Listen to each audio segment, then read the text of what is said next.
some information on the new heaven and new earth. And I'll walk you through this, but I'm going to try to give you the ending at the beginning.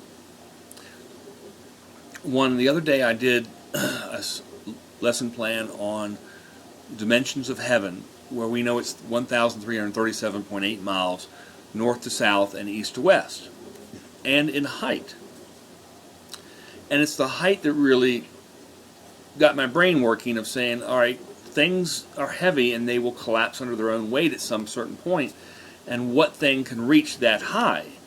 And the only thing that I could see that would reach that high is diamond. And I think we've got a clarification on that it is in fact diamond. And I'll go through that.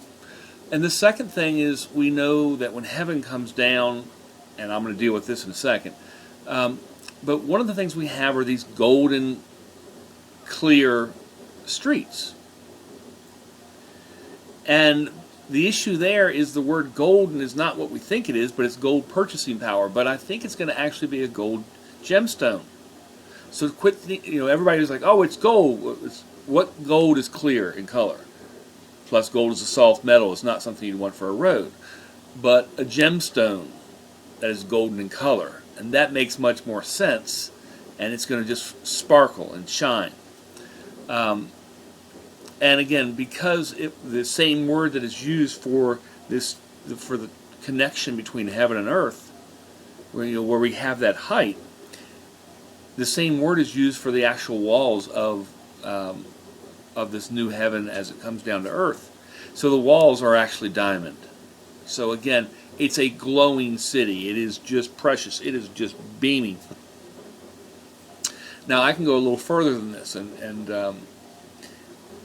but let's walk this through, and then I'm going to try to show you. The other thing is, I think when we look at Revelation 21, we have an indication of where heaven is, as in currently where it is. And all these people who talk about, I'll get to that. It's something I think that's just going to just pop eyes for a minute. So let's kind of walk through. We're going to start in obviously Revelation 21. And in verse 9, one of the 7 angels who had the 7 bowls full of the 7 last plagues came and said to me, "Come, I will show you the bride, the wife of the Lamb." Verse 10, carried me away in spirit to the mountain great and high, and showed me the holy city Jerusalem coming down out of heaven from God. So it appears that this is built down. Okay? And it's shone with the glory of God, and its brilliance was like that of a very precious jewel. And then your Bible will say like jasper. Okay? Clear as crystal.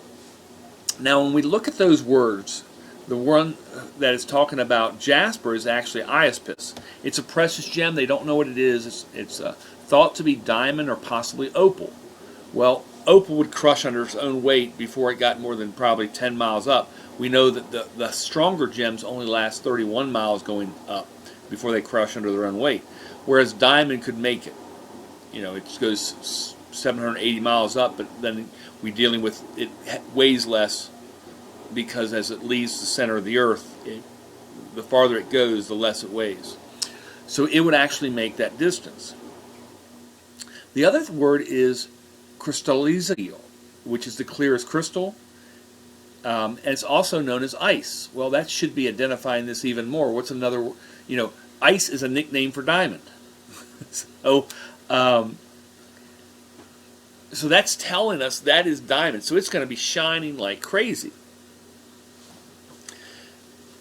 Now, it's coming down from heaven. I am wondering, and I'll get to this in a minute. Let me hit the streets of gold for a minute. And in verse 18, the wall was made of jasper, which is again this iaspis, which should be diamond. And the city of pure gold, as pure as glass. Now the word there for gold there is gold is in purchasing power. It's crusion. It's the equivalency of a gold coin. It's not just gold. It's the equivalency of gold. And when you see, as pure as glass, it's not really as pure as glass. It actually would read more shimmering like the morning through transparent stone. So if it's shimmering like the morning, I would think the morning, again, like sunlight. So a yellow gemstone. Now, there are a number of yellow gemstones that we could use to fit this. We've got yellow sapphire, we've got amber, citrine, yellow apatite, yellow diamond, yellow fluorite, yellow beryl, yellow topaz, yellow garnet, yellow sphene, golden zircon. One of these, which would be equivalency of the value of gold, so I think yellow diamond is probably out. I think it's going to be too expensive. Yellow sapphire is probably out. It's probably going to be too expensive as the equivalency of purchasing power of gold. The rest of them, some of them would actually be cheaper. So that doesn't work either. But it's going to be one of these that's hard, but it should be a yellow clear gemstone as the city is made. So think of just how much shining that's going to happen. And then you add to that the creator of the universe, he's going to be providing the light, and so it's just going to be sparkling. It's a good thing we're going to have transformed bodies, because we're going to need sunglasses, because it's going to be shining like crazy. But this brought in a new thought, and I'm going to go back just a little higher than this when it comes down. If it's coming down, is it really changing where Earth's location is or where heaven's location is? In other words, is heaven right now, at this very second, and has been for, millennia, 1,337.8 miles over top of Jerusalem. And that's just its height above Jerusalem. That's where it sits. Now, we can't see it. There's something about it that we can't see. But in the millennial, at the end of the millennial, when it comes down, we will certainly be seeing it. It will be clear to us. And the foundation will be laid as that diamond coming down. But more so than that, is heaven able to be seen by us in the millennial reign? Now, that's another interesting issue. Can we see it, even though we don't see that connection between heaven and earth yet? That's not come down. There's not been that connection where it's a new heaven and a new earth, because they're now combined as one. And to put that in perspective, when we look at Revelation 11, the two witnesses, at the end, when they end, it would start the bowl judgments. They make it through the trumpet judgments. And then in Revelation 11:19, God's temple in heaven was open, and within its temple were seen the Ark of the Covenant.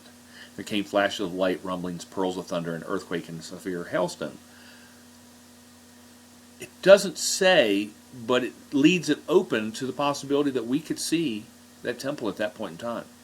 Maybe he then makes it clear. So during the entire bowl judgments, heaven is seen by us. During the millennial reign, heaven may be seen by us. We may look up and see heaven. Now, it's not been connected at that point in time, but we may very well be able to see heaven sitting above Jerusalem. And let's go as well on this Revelation 15:5. And he goes, after this I looked and saw in heaven the temple, that is the tabernacle of the covenant law, and it was opened. And then that's where out of the temple came the seven angels with the seven plagues. Well, so he's able to see heaven at that point in time. Now, it could be because that's part of the vision, or maybe it's also because we can see it, because this happens after the two witnesses have passed away, and maybe at that point in time, heaven is visible to us.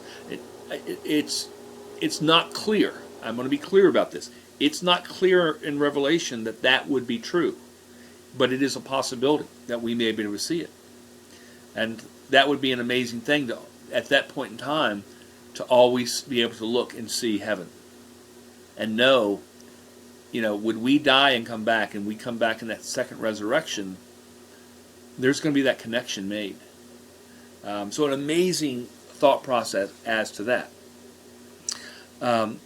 Now, this also lends some issue as to Revelation 5. If it's done as a connection, and we now know, and we can say, okay, that's where heaven is, 1,337.8 miles above Jerusalem. When it says, John looked and nobody was able to open the seals because nobody was in heaven or on earth or under the earth, and that left two places between heaven and earth and above heaven. And we know from Revelation 12, the sign in the sky, those were in the actual stars, which would indicate that's above heaven. If, and that's an if heaven is 1,337.8 miles above Jerusalem, the sign in the sky from Revelation 12, all those things that were happening, and the birth, those were above heaven. He went into heaven to have that rebirth. Just a thought process. Take it for what you will. Criticize it as much as you need to. But it's an interesting thing that what we've always seen is these streets of gold made, again, it looks not to be gold, but a golden gemstone. One of these golden gemstones. The city built of golden gemstones. The walls built of diamond. That should be clear as glass. So that should be a pure diamond. And this structure going up from Jerusalem, the connecting earth to heaven, should be diamond. So again, no matter where we are, we will see that. It will be glistening at all times. So amazing things for the future.